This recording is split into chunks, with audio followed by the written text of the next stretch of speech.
23 साल का handsome youngster, death जिसके सामने थी एंड स्टिल उसने ऐसे एम्ब्रेस किया डेथ को जैसे वही उसकी लाइफ का गोल हो।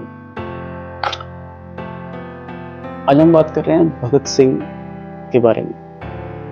भगत सिंह, सुखदेव एंड राजगुरु, इन लोगों को लाहौर कॉन्स्पिरेसी केस में फांसी की सजा सुनाई गई थी सॉन्डर्स के मर्डर के रिगार्डिंग। एंड काफ़ी ज़्यादा कंट्रोवर्सी थी इस सज़ा के रिगार्डिंग पूरी कंट्री में। और 24 मार्च 1931 डिसाइडेड डेट थी फांसी। 23 मार्च को भगत सिंह की फैमिली, उनके पेरेंट्स, कुछ रिलेटिव्स उनसे मिलने जाते हैं जेल में। बट पुलिस ऑफिशियल्स बोलते हैं कि इनके पेरेंट्स ही मिल सकते हैं, बाकी कोई फैमिली मेम्बर या रिलेटिव नहीं मिल सकता। तो उनके फादर बोलते हैं कि अगर मिलेंगे तो सब मिलेंगे, अदरवाइज नहीं। तो मुड़ जाते हैं वो बिना मिले। और बाकी जेल के बाहर सबको ऐसा लगता है कि 24 को ही फांसी होगी, बट एक्चुअली ब्रिटिश ऑफिशियल्स फांसी 23 ऑफ मार्च को एग्जीक्यूट करते हैं। जेल का नहीं होता है बरकत नाम का। तो वो वीरेंद्र और एहसान इलाही, दो प्रिजनर्स होते हैं, वो फ्रेंड्स भी होते हैं भगत सिंह के। तो उनके पास भाग के आता है और बोलता है उनको कि सरदार ने आपको आखिरी बार वंदे मातरम भेजा है। तो वो समझ जाते हैं दोनों कि सज़ा शायद आज ही एग्जीक्यूट होगी। ऑब्वियसली भगत सिंह को मॉर्निंग में कन्वे कर दिया गया था कि आज हम फांसी देंगे आपको शाम को। तो अराउंड 7 o'clock के अराउंड जो वार्डन होते हैं जेल के, चतर सिंह, वो सेल में जाते हैं भगत सिंह के और उन्हें कुछ कपड़े देते हैं कि आप चेंज कर लीजिए, टाइम हो गया जाने का। तो उस टाइम वो कोई लेनिन की बुक पढ़ रहे थे शायद, और कुछ पेजेस रह गए थे बुक के। एंड ही सेड कि थोड़ी देर रुकिए, मैं कंप्लीट कर लूँ बुक और फिर हम चलते हैं। तो रीड करते हैं बुक पूरी, फिर चेंज करते हैं और बाहर आते हैं सेल से। तो जो वार्डन होता है वो बोलता है कि आज आपका आखिरी दिन है, तो भगवान को याद कर लीजिए, भगवान का नाम ले लीजिए। एंड वो हंसने लग जाते हैं भगत सिंह। एंड वो बोलते हैं कि पूरी लाइफ मैंने भगवान को क्रिटिसाइज किया है कि अगर ऐसी कोई एंटिटी है, सुप्रीम एंटिटी है, तो इस दुनिया में इतनी ज़्यादा गरीबी या इतना दुख क्यों। तो मैंने जब पूरी लाइफ भगवान को नहीं माना, तो अब अपने आखिरी दिन पे अगर मैं प्रे करता हूँ या उसको याद करता हूँ, तो अगर कोई ऐसी सुप्रीम एंटिटी गॉड है, तो वो सोचेगा कि ये यंगस्टर बड़ा कायर है एंड बहुत डरपोक है। तो वो बोलते हैं कि मैं अपनी वैल्यूज, अपने प्रिंसिपल्स से कभी नहीं हटता। और ये कह के वो निकलते हैं सेल से, वॉक करते हैं, और सुखदेव एंड राजगुरु भी उन्हें ज्वाइन करते हैं साथ में कॉरिडोर। उनके लेफ्ट साइड पे सुखदेव होते हैं एंड राइट पे राजगुरु।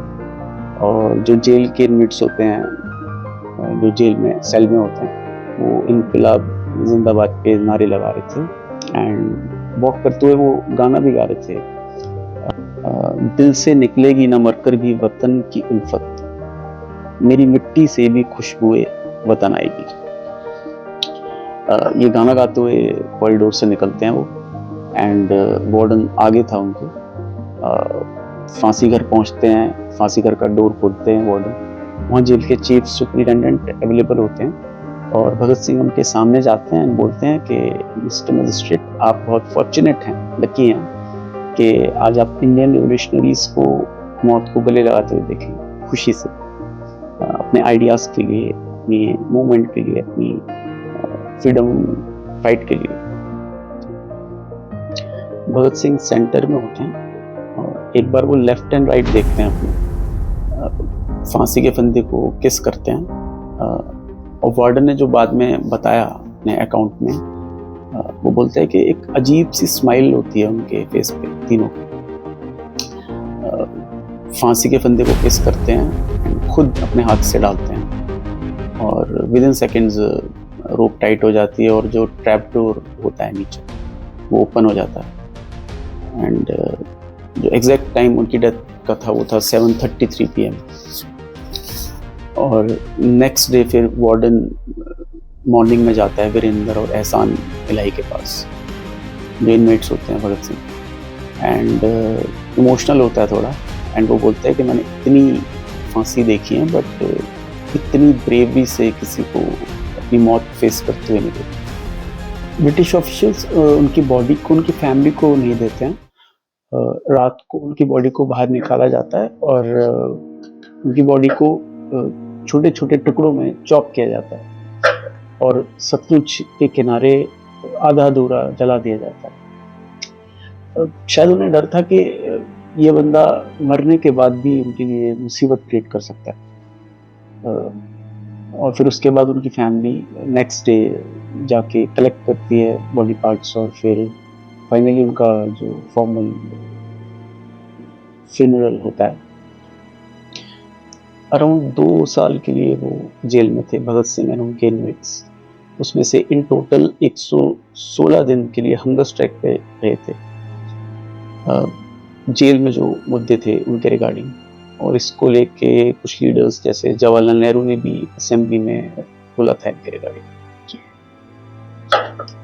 इन तीनों की एक और रिक्वेस्ट थी कि हमें फांसी ना दी जाए, हमें सामने से गोली मारी जाए। तो बट ये रिक्वेस्ट ऑब्वियसली एक्सेप्ट नहीं हुई थी। भगत सिंह को हम एज अ रिवोल्यूशनरी ज़्यादा जानते हैं, सॉन्डर्स के मर्डर के रिगार्डिंग या असेंबली में बॉम्ब फेंका था, बट आई थिंक वो उनकी पर्सनैलिटी का शायद 10% ही था।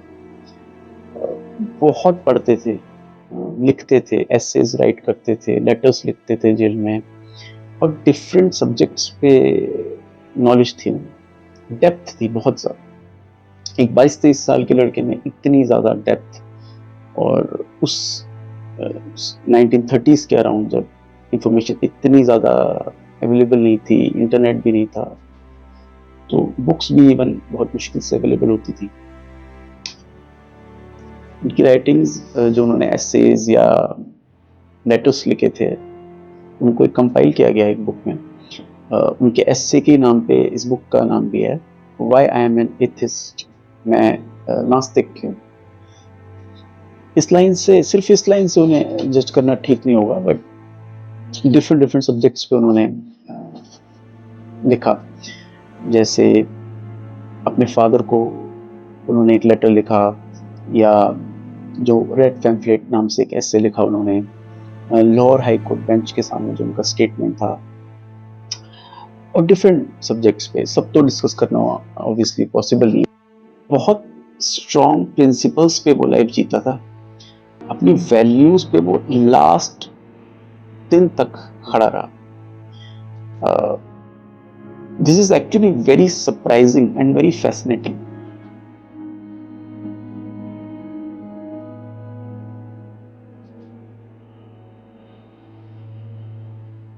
If you like the content please like the video और चैनल को सब्सक्राइब जरूर करें। Thank you so much.